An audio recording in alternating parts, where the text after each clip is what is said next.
d'être développé deux points sur lesquels je souhaitais intervenir. Premier point concernant le foncier.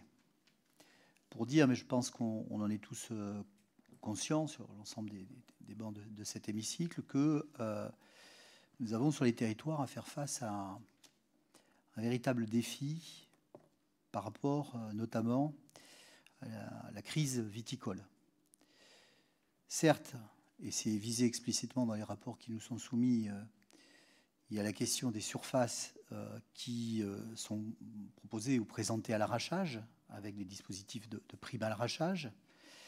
Des questions fortes derrière cette démarche, parce que derrière, on sait qu'elle entraînera une mécanique de jachère. Aussi une mécanique de mutation paysagère pour ceux qui choisiront l'option de reboisement.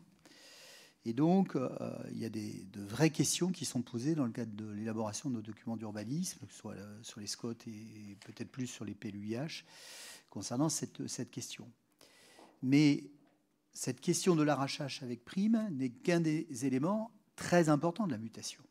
Parce qu'à côté de l'arrachage avec prime, il y a un certain nombre de viticulteurs, et on les comprend, qui aujourd'hui, pour ne pas être soumis non plus aux logiques de jachère et peut-être derrière aller vers des reconversions ou des mutations, production, font le choix d'arracher sans prime.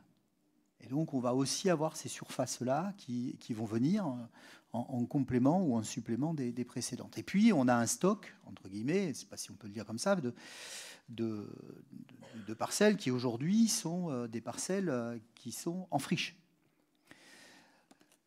Il est extrêmement important, et j'insiste sur cet élément-là, mais je pense que c'est quelque chose qu'on peut partager dans le cadre des démarches qui sont conduites sur la partie foncière, qu'on ait une vision globale et agrégée de l'ensemble de ces mutations. Parce qu'il va y avoir évidemment à suivre des mutations accompagnées, peut-être des pressions foncières aussi sur la requalification ou le changement de destination des terrains.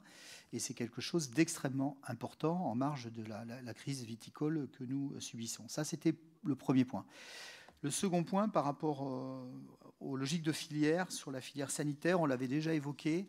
Je pense qu'en ce qui concerne la logique de suivi de l'élevage, nous avons une vraie difficulté aujourd'hui en termes de désertification vétérinaire ou d'absence finalement de capacité à suivre les prophylaxies et suivre les élevages pour les animaux de rente, qui nécessite sans doute que l'ensemble des acteurs territoriaux, pas nécessairement le département, mais en tout cas il pourrait être un bon coordinateur, s'inquiètent de cette question de la carte sanitaire vétérinaire par rapport à l'élevage. Parce que si demain on veut encourager là aussi le retour à peut-être de la polyculture et de l'élevage aussi dans certaines exploitations, il est important que le volet sanitaire suive. Et aujourd'hui, de ce point de vue, les choses sont extrêmement contrastées, pour ne pas dire extrêmement difficiles sur certaines parties du territoire girondin. Voilà.